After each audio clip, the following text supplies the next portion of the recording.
Hello my dear students, आप सभी का स्वागत है एनसीईआरटी की छोटी छोटी बातें सीरीज पर, जहां पर आपको मिलती है एनसीईआरटी की हर एक लाइन की detail explanation, NEET previous year questions plus multiple choice questions के साथ। जी हाँ, अगर आप क्लास 11th में हैं, क्लास 12th में हैं, या आप एक ड्रॉपर स्टूडेंट हैं जो नीट एग्जाम की प्रिपरेशन कर रहे हैं, तो आप बिल्कुल सही जगह पर आए हैं। जी हाँ, मैं हूँ सरला साहू और आप देख रहे हैं गेट साइंस सरला यूट्यूब चैनल। तो चलिए शुरू करते हैं हमारा आज का लेक्चर।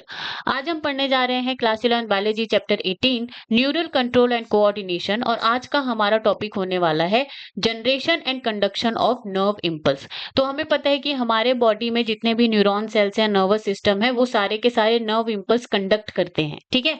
तो आज हम वही समझेंगे इसका मैकेनिज्म कि यहाँ पे ये जो नर्व इम्पल्स है वो कैसे जनरेट हो रही है और फिर उनका कंडक्शन किस तरह से हो रहा है। लेक्चर शुरू करने से पहले अगर आपने चैनल को सब्सक्राइब नहीं किया है तो जरूर से चैनल को सब्सक्राइब कीजिए। Okay, now generation and conduction of nerve impulse. Neurons are excitable cells because their membranes are in a polarized state। तो यहाँ पे स्टेटमेंट बोला गया है कि ये जो न्यूरॉन्स है वो कैसे होते हैं, एक्साइटेबल सेल्स होते हैं। क्यों? क्योंकि इनका जो मेम्ब्रेन है, ठीक है, ये जो न्यूरॉन सेल है इनका जो मेम्ब्रेन है ये पोलराइज स्टेट में होता है। अब यहाँ पे आपसे पूछा गया है, do you know why the membrane of neuron is polarise. तो यहाँ पे जो है पूछा जा रहा है कि ये जो एक्सॉन ये जो न्यूरॉन का जो मेम्ब्रेन है वो पोलराइज स्टेट में क्यों रहता है। तो देखो, सबसे पहले तो हम यहाँ पे ये समझते हैं कि पोलराइज स्टेट होता क्या है। पोलराइज स्टेट का मतलब है unequal distribution of ions on the two sides of the membrane. जैसे कि आप इस इमेज में देख रहे हो, आउटसाइड द सेल अगर आप देखोगे, ये जो ब्लू वाला जो पोर्शन है ना, ये क्या है आपका आउटसाइड द सेल है और ये क्या है आपका इनसाइड द सेल है, ठीक है। तो आउटसाइड पे आप देख रहे हो कि ये जो पॉजिटिव आयंस जो है यहाँ पे प्रेजेंट है और इधर यहाँ पे निगेटिव आयंस। तो ये क्या हो गया, unequal distribution of ions on the two sides of the membrane. इसी को ही बोला जाता है पोलराइज स्टेट, और इसीलिए जो है ये जो न्यूरॉन सेल्स होती है वो एक्साइटेबल सेल्स कहलाती हैं। अब देखो आगे बढ़ते हैं।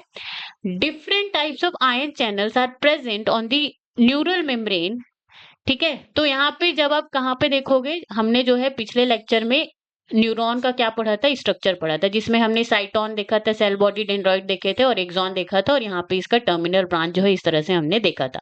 तो ये जो सेल है, ये जो कोशिका है, इसमें आपको बहुत सारे आयन चैनल्स जो है प्रेजेंट देखने को मिलेंगे।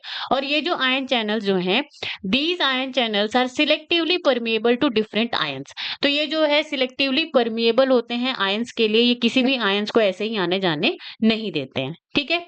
When a neuron is not conducting any impulse that it resting state, ठीक है। तो जब जो है न्यूरॉन कोई भी इंपल्स कंडक्ट नहीं कर रहा होता है तो उसको हम क्या कहते हैं, रेस्टिंग स्टेट कहते हैं। The axonal membrane is comparatively more permeable to potassium ion and nearly impermeable to sodium ions।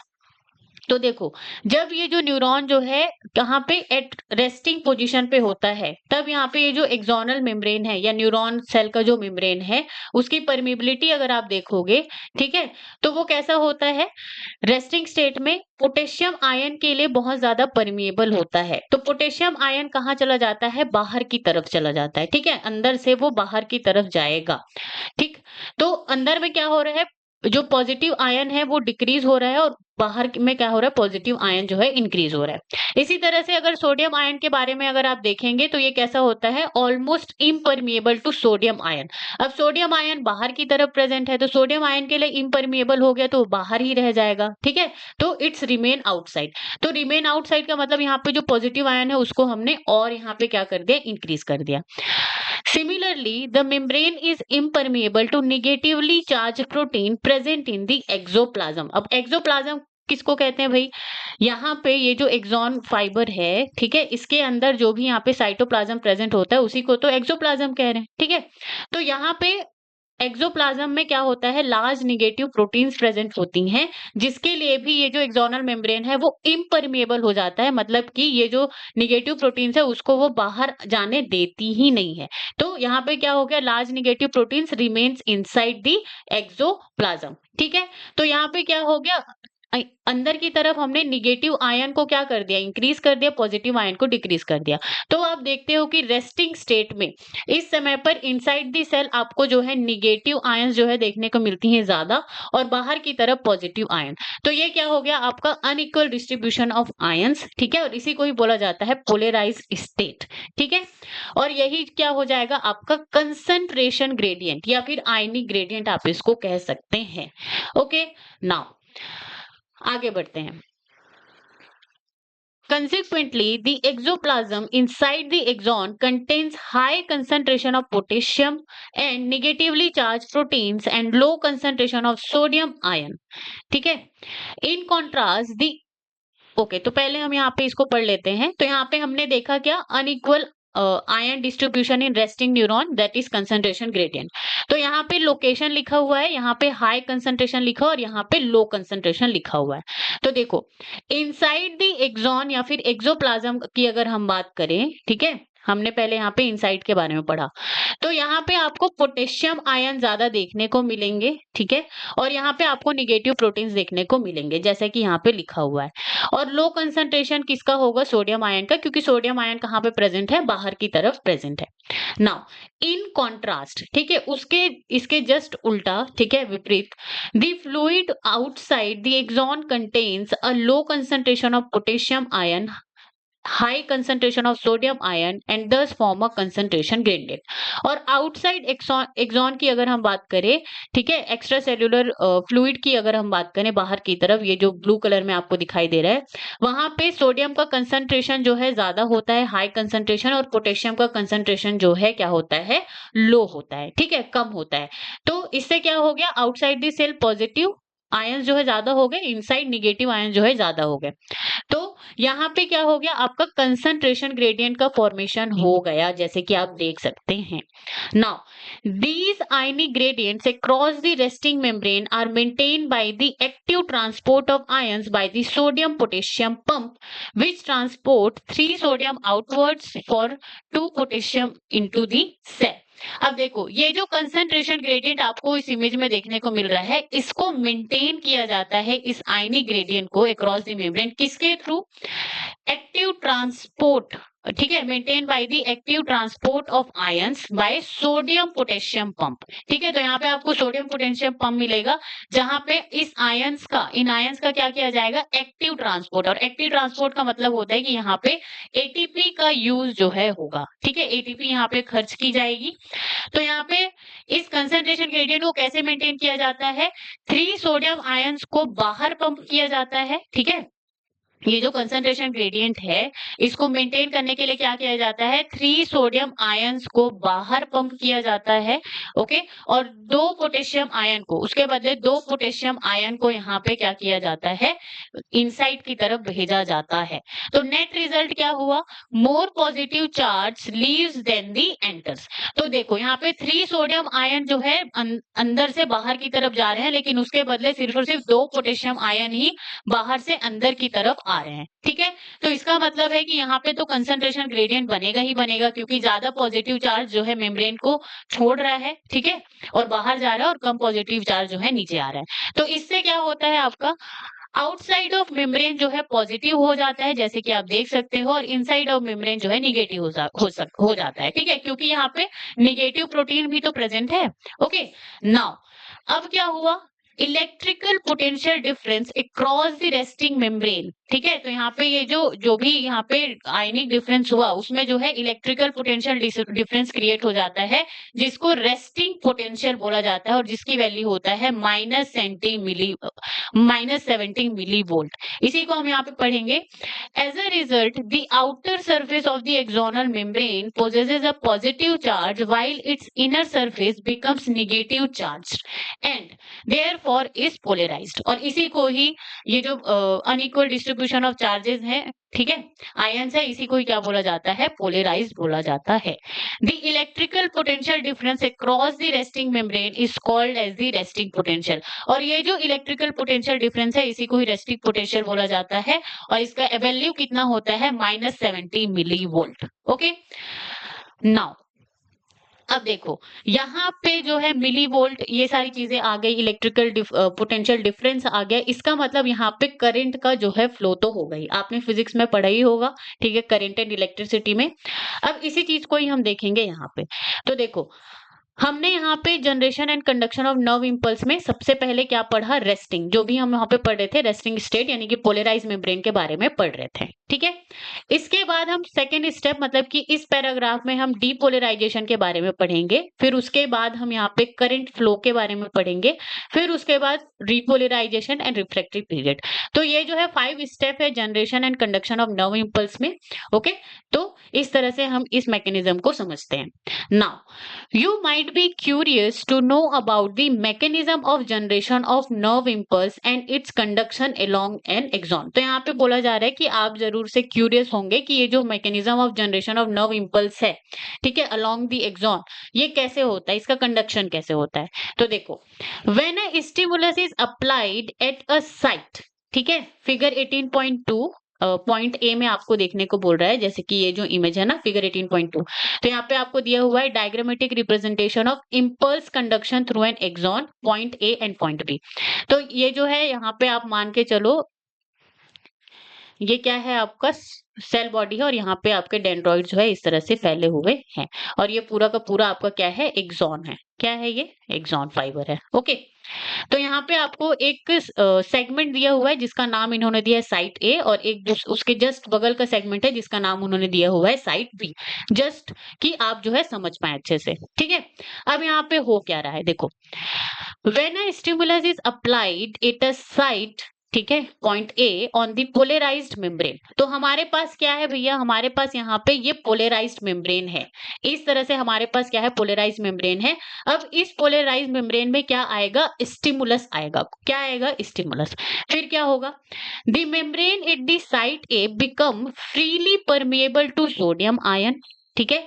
This leads to the rapid influx, influx की मतलब अंदर आना, of sodium ion followed by the reversal of the polarity at that site, ठीक है, that is outer surface of the membrane becomes negatively charged and the inner side becomes positively charged. अब देखो यहाँ पे क्या हुआ, मैं आपको समझाती हूँ। तो देखो रेस्टिंग स्टेट मतलब कि हमारा जो मेम्ब्रेन है वो कैसा है, यहाँ पे इस तरह से पोलराइज स्टेट में है, अनइक्वल डिस्ट्रीब्यूशन ऑफ चार्जेस, ठीक है। तो यहाँ पे क्या होगा, जैसे ही यहाँ पे स्टिमुलस आया, ठीक है, क्या आया, स्टिमुलस आया, और हम यहाँ पे साइट ए के हिसाब से यहाँ पे समझ रहे हैं इस इमेज में, ठीक है, साइट ए पे यहाँ पे स्टिमुलस आया। अब स्टिमुलस आया तो फिर क्या हुआ, तो जैसे ही स्टिमुलस आता है, तो देखो जैसे ही स्टिमुलस आता है वैसे ही क्या होता है, यहाँ पे जो भी सोडियम चैनल्स प्रेजेंट होते हैं मेम्ब्रेन में वो ओपन हो जाता है, वो खुल जाता है। अब अगर सोडियम आयन जो चैनल्स है वो ओपन हो गए मतलब कि membrane become freely permeable to sodium ion. तो यहाँ पे ये जो मेम्ब्रेन है एक्सॉन का वो जो है फ्रीली परमिएबल होता है सोडियम आयन के लिए, और ये जो सोडियम आयन जो होता है वो कहाँ आता है, इनसाइड, ये जो एक्सोनल मेम्ब्रेन है तो उसके अंदर की तरफ ये जो सोडियम आयन है वो आएगा बाहर से। अब इससे क्या होगा कि पोलैरिटी जो है रिवर्स हो जाती है। पोलैरिटी रिवर्स हो जाती है का मतलब क्या है, यहाँ पे अब देखो अगर आप यहाँ पे डीपोलराइजेशन स्टेट में देखेंगे तो सोडियम आयन जो है अंदर आ रही है, ठीक है। अब सोडियम आयन अगर अंदर आ रही है इसका मतलब यहाँ पे पॉजिटिव आयन जो है कम हो रहे हैं और यहाँ पे पॉजिटिव आयन बढ़ रहे हैं। इसका मतलब जाहिर सी बात है कि बाहर की तरफ जो निगेटिविटी है, ठीक है, निगेटिव आयन है वो उनकी मात्रा जो है बढ़ जाएगी और यहाँ पे क्या हो जाएगा, कम हो जाएगा। तो यहाँ पे क्या हो गया, इनर साइड बिकम्स पॉजिटिव। तो सोडियम आयन के अंदर आने से जो अंदर वाला जो मेम्ब्रेन है वो पॉजिटिव हो जाता है और आउटर साइड क्या हो जाता है, निगेटिव हो जाता है, ठीक है। दिस चेंज इन पोटेंशियल, और इससे क्या होता है, पोटेंशियल में चेंज होता है, ठीक है। एक्शन पोटेंशियल या नर्व इंपल्स वैल्यू होता है यहाँ का +30 मिली वोल्ट। कितना, +30 मिली वोल्ट। इसी को हम यहाँ पे पढ़ेंगे। The polarity of the membrane at the site A is दस रिवर्स्ड एंड हेंस डीपोलराइज्ड। तो यहाँ पे देखो जो साइट ए था ठीक है, तो यहाँ पे इसको मान लो साइट ए, तो वो इस तरह से था, ठीक है। उसके बाद यहाँ पे क्या हुआ, यहाँ पे स्टिमुलस आया और इसकी जो पोलैरिटी है वही चेंज हो गई, ठीक है, जस्ट अपोजिट हो गया, अंदर जो है पॉजिटिव हो गया, बाहर जो है निगेटिव हो गया, ठीक है। तो इसी को ही डिपोलराइजेशन स्टेट बोला जाता है।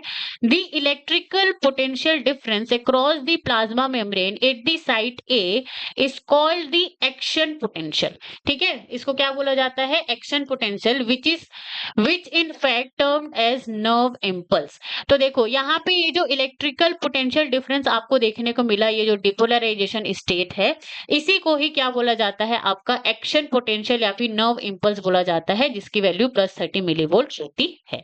यहाँ तक बात समझ में आई? ओके, तो सबसे पहले हमने यहाँ पे क्या पढ़ा, रेस्टिंग स्टेट के बारे में पढ़ा, पोलराइज मेम्ब्रेन के बारे में, कि बाहर की तरफ पॉजिटिव होता है, अंदर की तरफ निगेटिव, इसका जो वैल्यू होता है इतना होता है। कौन मेंटेन करता है इसको, सोडियम पोटेशियम पंप जो है मेंटेन करता है, ठीक है। हाई पोटेशियम आयन अंदर की तरफ होता है, हाई सोडियम आयन आउटसाइड की तरफ होता है। तो ये हुआ रेस्टिंग स्टेट। रेस्टिंग स्टेट के बाद जैसे ही स्टिमुलस आया, जितने भी सोडियम आयंस थे वो जो है अंदर क्या हो गए, अंदर की तरफ आने लगे, और यहाँ पे पोलैरिटी जो है रिवर्स हो गई, ठीक है। पोलैरिटी रिवर्स हो गई, तो इसी को ही हम क्या कहते हैं, डीपोलराइजेशन कहते हैं। अब हम यहाँ पे करंट फ्लो के बारे में पढ़ेंगे, थर्ड स्टेप। अब देखो यहाँ पे क्या हो रहा है,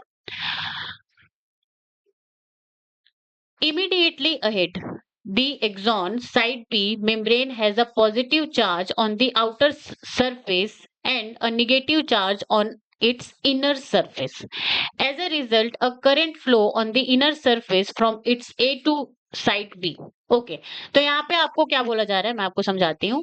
तो थर्ड स्टेप है क्या, लोकल करंट फ्लो।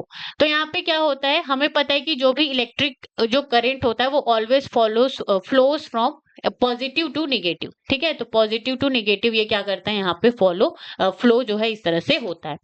तो हमने देखा ये जो इमेज है एनसीईआरटी का, ये जो इमेज है, तो यहाँ पे ये जो साइट ए है, ठीक है, वो क्या हो गया है आपका डिपोलराइज्ड हो गया है। क्या हुआ है, डिपोलराइज। लेकिन ये जो बगल का जो साइट बी है वो अभी भी कैसा है, पोलराइज स्टेट में प्रेजेंट है, ठीक है। तो साइट ए की अगर आप बात करेंगे यहाँ पे, तो डिपोलराइज स्टेट है, मतलब कि जो आउटसाइड है वो निगेटिव है, जैसे कि आप देख सकते हो, और इनसाइड जो है पॉजिटिव है। लेकिन वहीं पे अगर आप एडजेसेंट साइट, ठीक है, जिसका हम साइट बी कह रहे हैं, वो अभी भी पोलराइज्ड है, मतलब कि आउटसाइड जो है पॉजिटिव आयन है और इनसाइड जो है आपका निगेटिव आयन यहाँ पे प्रेजेंट है, ठीक है। तो यहाँ पे जो है करंट फ्लो होगा, inside current flow A to B, ठीक है। तो ये जो एक्सॉन की जो अंदर की मेम्ब्रेन है, ये क्या है, एक्सोप्लाज्म है, इनर साइड है, और ये जो है क्या है, आउटसाइड है, ठीक है। तो यहाँ पे इनर साइड पे जो करंट जो यहाँ पे फ्लो होगी वो ए टू बी, मतलब कि ये साइड ए है और ये साइड बी है, तो जैसे कि आप देख सकते हो ए टू बी। और आउटसाइड की अगर आप बात करें, आउटसाइड करंट फ्लो, तो वो बी टू ए, ठीक है। तो ये बी है और ये साइड ए है, प्लस टू माइनस, ठीक है। तो ये जो फ्लो है, ये जो इस तरह का फ्लो है आपका, तो ये क्या करता है, सर्किट को कंप्लीट करता है, to complete the circuit of current flow. अब यहाँ पे हम इसी को पढ़ते हैं, ठीक है। So the axon site B membrane has a positive charge on the outer surface and a negative charge on its inner surface. तो ये चीज हमने देखी, ठीक है, आउटर में पॉजिटिव और यहाँ पे negative. As a result, a current flows on the inner surface from site A to site B. तो current flow यहाँ पे site A से site B हो रहा है अंदर की तरफ। On the outer surface, current flows from site B to site A. और outer surface में current कहाँ से कहाँ जा रहा है, site B से site A में, ठीक है। To complete the circuit of a current flow, तो इससे क्या हो रहा है, आपका ये जो सर्किट है वो कंप्लीट हो रहा है। Hence the polarity at the site is reversed and an action potential is generated at site B. तो ये जो पूरा का पूरा प्रोसेस है, ये क्या कॉज कर रहा है, ये कॉज कर रहा है क्या, कि अब साइट बी जो है डीपोलराइज्ड हो जाएगा।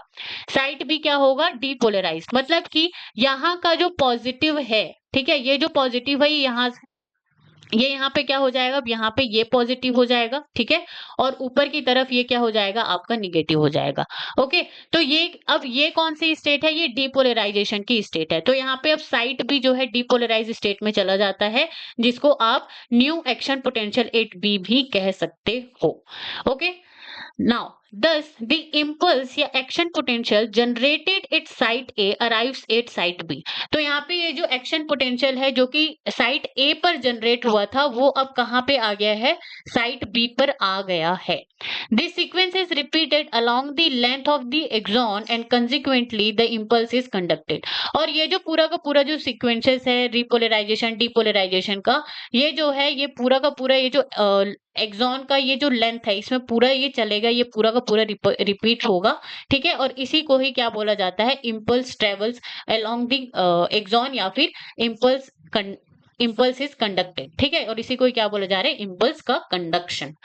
नाउ तो ये तो हो गया. अब लास्ट फिर स्टेट आता है आपका रीपोलराइजेशन का. अब रीपोलराइजेशन में क्या होता है, दी rise in the stimulus induced permeability to sodium ion is extremely short lived. ठीक है, तो वहां पे डीपोलराइजेशन के टाइम पे जैसे ही स्टिमुलस आया था तो वहां पे सोडियम की परमिबिलिटी जो है बढ़ गई थी, तो वो जो है बहुत ही कम समय के लिए ही होता है. ठीक है, तो फिर क्या होता है भाई, it is quickly followed by a rise in permeability to potassium. Within a fraction of second, potassium diffuses outside the membrane and restore the resting potential of the membrane at the site of the excitation, and the fiber becomes once more responsive to further stimulation. अब देखो, ये जो repolarisation step है या stage है, इसमें हम क्या पढ़ रहे हैं कि ये जो सोडियम आयन की जो परमिबिलिटी होती है वो बहुत ही कम समय के लिए होती है. ठीक है, फिर उसके बाद तुरंत क्या होता है, जैसे ही सोडियम आयन की परमिबिलिटी हुई, ठीक है, फिर उसके बाद जो सोडियम आयन के जो चैनल्स है वो क्या हो जाते हैं, क्लोज हो जाएंगे. क्या हो जाएंगे, बंद हो जाएंगे. तो सोडियम आयन का आना जाना बंद. फिर उस तुरंत बाद ही यहाँ पे क्या लिखा है, with in a fraction of a second. ठीक है, सो ये जो पोटेशियम आयन, ये जो पोटेशियम चैनल्स है वो ओपन हो जाते हैं, जो पोटेशियम गेट्स हैं. फिर उसके बाद पोटेशियम आयन जो है बाहर की तरफ जो है यहाँ पे जाने लगते हैं. ठीक है, इससे क्या होता है कि इनसाइड बिकम्स निगेटिव अगेन. तो यहाँ पे पॉजिटिव आयन क्या कर रहा है, लीव कर रहा है, छोड़ रहा है. तो यहाँ पे ये जो है अंदर फिर से जो है निगेटिव बन जाता है, और इससे क्या होता है, membrane returns to the resting state. तो मेम्ब्रेन जो है फिर से रेस्टिंग स्टेट में आ जाता है, जिसको बोला जाता है रीपोलराइजेशन स्टेट. क्या बोला जाता है, रीपोलराइजेशन स्टेट. ठीक है, फिर उसके बाद हम यहाँ पे एक्स्ट्रा चीज पढ़ेंगे, रिफ्रैक्टरी पीरियड. तो रिफ्रैक्टरी पीरियड में क्या होता है, आफ्टर इम्पल्स, ठीक है, membrane temporarily can not respond. तो जैसे ही ये इम्पल्स कंडक्शन हुआ यहाँ से यहाँ, तो वैसे ही मेम्ब्रेन जो है तुरंत रिस्पॉन्ड नहीं, टेम्परेली थोड़ी देर के लिए रिस्पॉन्ड नहीं कर सकता. ठीक है, और ये इंश्योर करता है क्या, वन वे कंडक्शन. तो ये जो है कंडक्शन एक ही डायरेक्शन में हो.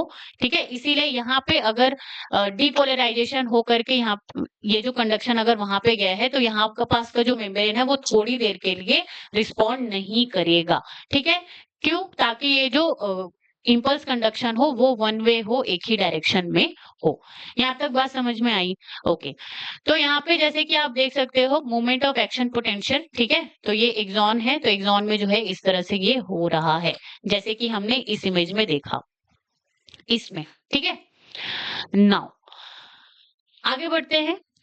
तो यहाँ पे ये जो आपको न्यूरॉन सेल देखने को मिल रहा है, ये माइलिनेटेड न्यूरॉन सेल्स हैं. ठीक है, इसमें आपको माइलिन शीट देखने को मिल रहा है. तो इसमें जो कंडक्शन होता है वो इस तरह से क्या होता है, साल्टेटरी कंडक्शन होता है. ठीक है, माइलिनेटेड एक्सॉन.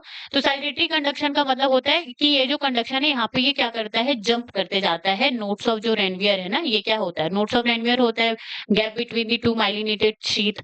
ठीक है, तो यहाँ पे ये जो है इस तरह से जंप करते हुए जाता है. अब जंप करते हुए जाता है तो क्या होता है, देखो यहाँ पे ये जो साइट ए, इसको आप मान लो, इसको साइट बी आप मान लो. तो साइट ए यहाँ पे कैसा है, अभी डीपोलराइज्ड हुआ है. ठीक है, क्योंकि बाहर निगेटिव है और अंदर पॉजिटिव है, तो डीपोलराइज स्टेट में. तो डीपोलराइज स्टेट में तो यहाँ पे जो है कहीं ना कहीं ये यहाँ पे क्या हो रहा है, इम्पल्स का कंडक्शन हो रहा है. ठीक है, अब यहाँ पे ये जो बी साइट है वो यहाँ पे क्या हो गया है, रिपोलराइज्ड हो गया है. यहाँ पे सॉरी डीपोलराइज्ड हो गया है, और ये जो साइट ए है ये फिर से रिपोलराइजेशन यहाँ पे आपको देखने को मिल रही है.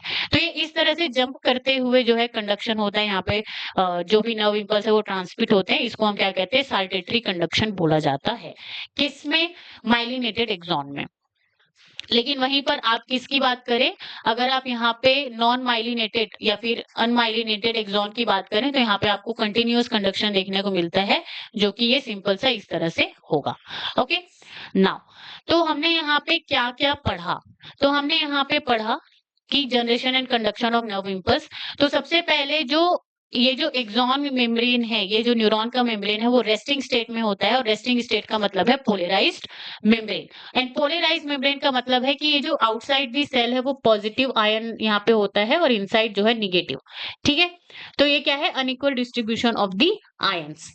ओके, तो ये क्या हो गया, रेस्टिंग स्टेट। तो ये क्या है, पोलराइज स्टेट में। तो जैसे ही स्टिमुलस आता है, तो स्टिमुलस आता है तो वैसे ही यहाँ पे क्या होते हैं, कुछ आयंस की परमेबिलिटी जो है बढ़ जाती है और फिर यहाँ पे डीपोलराइजेशन स्टेट आ जाता है। ठीक है, और डीपोलराइजेशन स्टेट में क्या होगा आपका, ये जो सोडियम आयन है वो बाहर से अंदर की तरफ आने लगेगा, और अंदर का जो इन्वायरमेंट है उसको ये क्या कर देगा, पॉजिटिव कर देगा, और बाहर निगेटिव हो जाएगा। ठीक है, तो यहाँ पे जो पोलैरिटी है वो रिवर्स हो जाती है, जिसको हम डीपोलराइजेशन का नाम देते हैं। अब डीपोलराइजेशन होता है, ठीक है, तो यहाँ पे site A and site B, तो ये जैसे ये साइट ए है तो उसके बगल में ही साइट बी है। ठीक है, तो यहाँ पे आपको जो है कंसंट्रेशन ग्रेडियंट जो है यहाँ पे देखने को मिलेगा। तो फिर होता है आपका क्या, करंट फ्लो। तो करंट फ्लो कहाँ से कहाँ होगा, positive to negative, positive to negative. ठीक है, तो इस तरह से ये सर्किट भी कंप्लीट होती है जिसको हमने पढ़ा।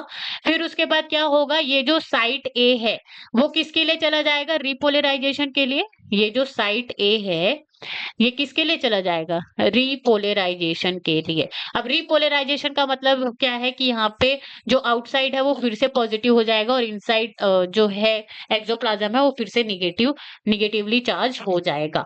और साइट बी जो है किस में चला जाएगा, साइट बी जो है यहाँ पे डीपोलराइजेशन में चला जाएगा। ठीक है, यहाँ तक बात समझ में आई। ओके, अब देखो यहाँ पे ये जो है रिफ्रैक्टिव पीरियड के बारे में हमने पढ़ा कि यहाँ पे ये जो साइट ए है जहां से इंपल्स कंडक्ट हो चुका है वो टेम्पररी थोड़ी देर के लिए रिस्पॉन्ड नहीं करता है, ताकि ये जो कंडक्शन हो वो वन वे हो सके। So that is the refractory period. ठीक है, अब देखो, अब ये चीज हमने जो भी पढ़ी ये कहाँ पे हो रहा है, ये जो एक्सॉन का जो लेंथ है ना ये यहाँ पे हो रहा है। तो ये जो इम्पल्स है यहाँ पे कंडक्ट होने के बाद ये कहाँ पे जाता है, ये दूसरे न्यूरॉन के पास जाता है, और तब तक नहीं जाता जब तक कि ये अपने टारगेट पर, ठीक है, टारगेट ये कोई मसल्स हो सकता है या फिर स्केलेटल हो सकता है, हमारा ब्रेन भी हो सकता है, वहां तक ना पहुंच जाए तब तक ये इस तरह से कंडक्ट होते रहता है। तो देखो, जब एक न्यूरॉन दूसरे न्यूरॉन को ये जो मैसेज है उसको पास कर रहा होता है तो फिर यहाँ पे एक जंक्शन का फॉर्मेशन होता है, और इस जंक्शन को हम कहते हैं साइनेप्स। ठीक है, जब एक न्यूरॉन दूसरे न्यूरॉन को ये जो इंपल्स जो है ट्रांसमिट करते हैं तब। ठीक है, अब ये जो साइनेप्स है इसके बारे में हम नेक्स्ट लेक्चर में पढ़ेंगे, तब तक आप हमारे चैनल पे बने रहिए। ठीक है, and thank you so much guys for watching. अगर आपको यहाँ पे किसी भी स्टेप में कोई भी डाउट हो तो मुझे कमेंट सेक्शन में आप पूछ सकते हैं। Okay, and thank you so much for the watching. अगर आपको वीडियो अच्छी लगी हो तो like, comment, share and subscribe the channel,